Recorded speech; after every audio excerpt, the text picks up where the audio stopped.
teman-teman semuanya, kembali lagi bersama saya di channel Project Studio.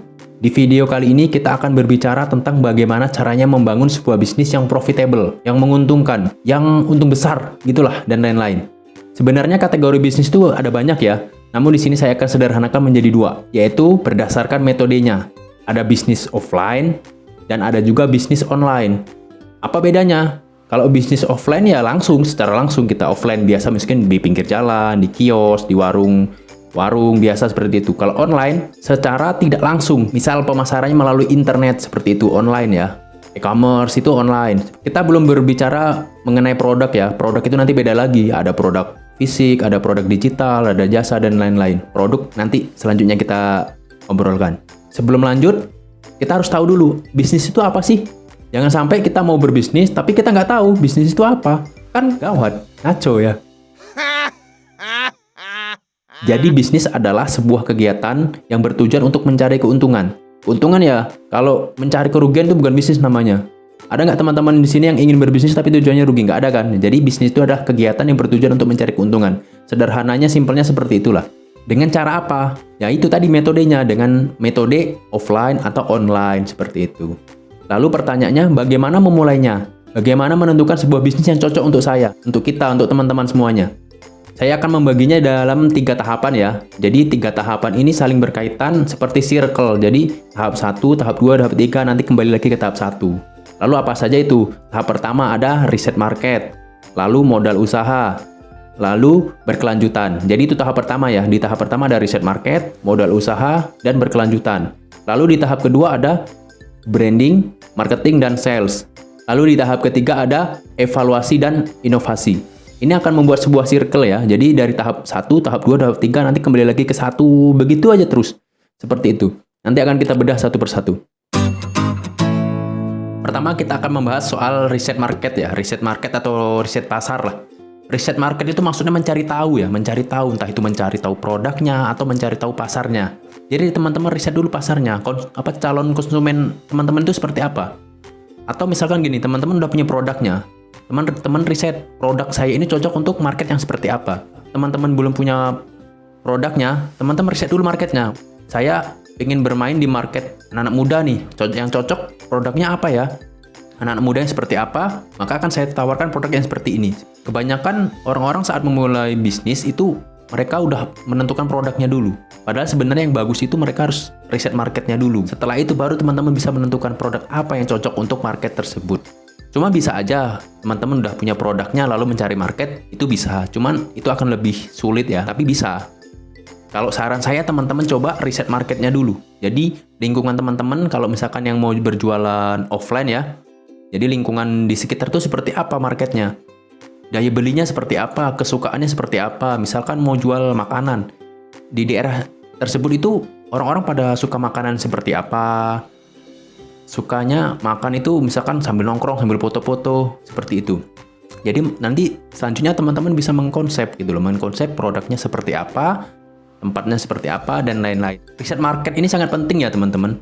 Kalau teman-teman salah di riset market ini salah, itu bisa fatal akibatnya. Jadi nanti di tahap selanjutnya itu teman-teman bakal kerepotan seperti itu.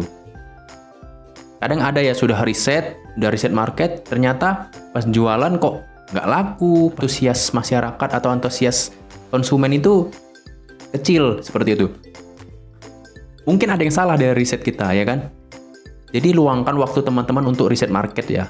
Ini nggak sejam 2 jam ya, bisa berhari-hari, berbulan-bulan bahkan. Jadi nggak usah buru-buru. Saya mau berbisnis, hari ini riset dulu bentar, besok langsung jualan. Nggak usah buru-buru. Jadi benar-benar yakinkan, pastikan market yang teman-teman tuju itu bisa menerima produk teman-teman. Atau produk teman-teman ini cocok untuk market tersebut, seperti itu.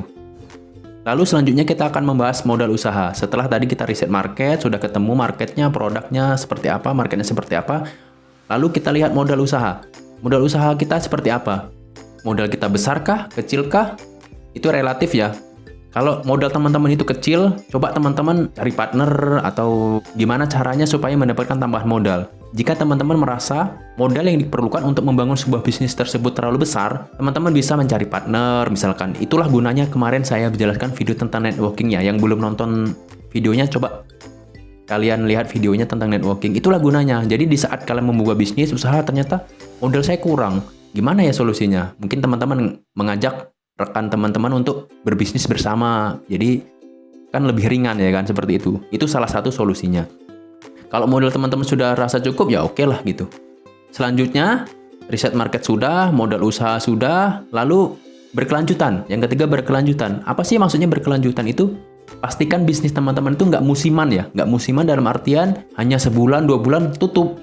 Banyak ya fenomena seperti itu. Waktu itu seperti ada es kepal Milo waktu itu. Viral kan, sampai semua jualan itu ikut-ikutan. Akhirnya sebulan, 2 bulan, pasar sudah jenuh, udah bosan, nggak laku. Akhirnya bangkrut. Jadi pastikan bisnis teman-teman tuh nggak musiman. Yang berkelanjutan seperti itu ya. Itulah gunanya riset market yang tadi kita jelaskan. Kalau teman-teman merasa bisnis ini musiman, coba lirik bisnis yang lain lah yang berpotensi besar, luas, dan scalable. Jadi nggak hanya sebulan, 2 bulan tutup gitu. Oke, itu tadi tahap pertama ya. Tahap pertama yaitu riset market, modal usaha, dan berkelanjutan. Jadi pastikan 3 poin tersebut udah teman-teman terapkan di bisnis tersebut. Kalau sudah, kita lanjut ke tahap kedua. Tahap kedua ada branding, marketing, dan sales. Branding itu tujuannya untuk memperkenalkan. Jadi misalkan teman-teman punya bisnis ini. Jadi tujuan branding itu untuk memperkenalkan produk atau bisnis teman-teman ke calon konsumen. Jadi kan mereka belum tahu nih teman-teman jualan apa. Itulah cara branding. Cara branding, cara memperkenalkan sebuah bisnis. Jadi dalam brandingnya harus berhati-hati ya teman-teman. Jangan sampai teman-teman ini salah branding gitu. Ini akibatnya sangat fatal. Jadi tujuannya memperkenalkan bisnis teman-teman ke orang lain, ke calon konsumen yang belum tahu bisnis teman-teman. Lalu selanjutnya ada marketing. Apa itu marketing? Marketing ya menawarkan. Jadi marketing menawarkan. Beda ya marketing dengan sales ya. Jadi tadi branding memperkenalkan, marketing menawarkan. Jadi menawarkan produk-produk teman-teman ini ke calon pembeli, calon konsumen, ke orang lain, ke masyarakat, seperti itu. Jadi branding memperkenalkan, marketing menawarkan, lalu selanjutnya sales. Sales itu ya menjual, closing lah ibaratnya gitu. Jadi udah dikenalkan, udah ditawarkan, lalu ya terjual. Jadi sales itu berhubungan dengan meyakinkan. Jadi setelah kita tawarkan, dia terlihat mau membeli tapi mungkin masih ragu, kita yakinkan. Itulah bagian dari sales. Sales itu ya gimana caranya itu biar laku, closing lah ibaratnya. Jadi kita mengkonversi seluruh data calon pembeli itu menjadi pembeli. Yang tadinya tertarik jadi membeli, yang tadinya ragu-ragu jadi membeli, dan begitulah seterusnya. Sampai mereka mungkin menjadi repeat order, menjadi pelanggan tetap, dan seterusnya. Lalu selanjutnya di tahapan ketiga ada evaluasi dan inovasi ya. Kita perlu melakukan evaluasi ya teman-teman. Jadi dari tahapan pertama sampai tahapan kedua itu kita evaluasi. Misalkan setelah bisnis kita jalani 3 bulan, ternyata kok nggak laku, ternyata kok omsetnya hanya segini, tidak sesuai ekspektasi. Itu kita evaluasi apa yang salah, apa cara brandingnya, ataukah cara marketingnya, atau dalam salesnya kurang, cara meyakinkannya kurang, atau bisa jadi salah riset. Itu kita evaluasi. Setelah kita evaluasi, itu kita improvisasi. Misalkan kekurangannya adalah di branding. Oh, brandingnya kurang ini ternyata. Itu kita improve. Kita improve cara brandingnya, atau bisa jadi kita improve produknya. Oh, ternyata produknya kurang ini nih. Ternyata mereka mencari produknya seperti ini. Oke, jadi produk yang tadi kita improvisasi. Jadi nggak perlu diganti, kita improvisasi aja seperti itu. Jadi itu tahapan ketiga. Oke, jadi udah paham ya dari tahapan pertama, riset market, modal usaha, dan berkelanjutan. Lalu tahapan kedua ada branding, ada marketing, dan ada sales. Lalu di tahapan ketiga ada evaluasi dan improvisasi atau inovasi itu tadi ya. Itu berkelanjutan ya teman-teman. Jadi seperti perputaran aja gitu. Jadi kalau misalkan teman-teman rasa bisnis teman-teman nggak berkembang, harus evaluasi, diimprovisasi. Apapun caranya, bisnis teman-teman harus tetap lanjut, tetap jalan dan berkembang. Jadi jangan hanya stuck di situ-situ aja, atau bahkan semangatnya hanya di awal-awal. Seperti video sebelumnya saya bilang, bisnisnya awalnya menggebu lalu lesu gitu. Jadi nggak awet muda. Oke? Tetap semangat teman-teman semua, jaga kesehatan dan tetap berkarya. Oke teman-teman, mungkin segini aja dulu videonya ya. Besok kita lanjut lagi di video selanjutnya, akan membahas tentang mungkin branding atau marketing atau sales, gimana riset market dan lain-lain. Kita akan bahas satu persatu. Jika teman-teman ada pertanyaan, boleh tinggalkan komentar ya di bawah. Nanti akan saya jawab, atau mungkin ada permintaan mau buat video seperti apa, tema apa, topik apa, silakan komen ya.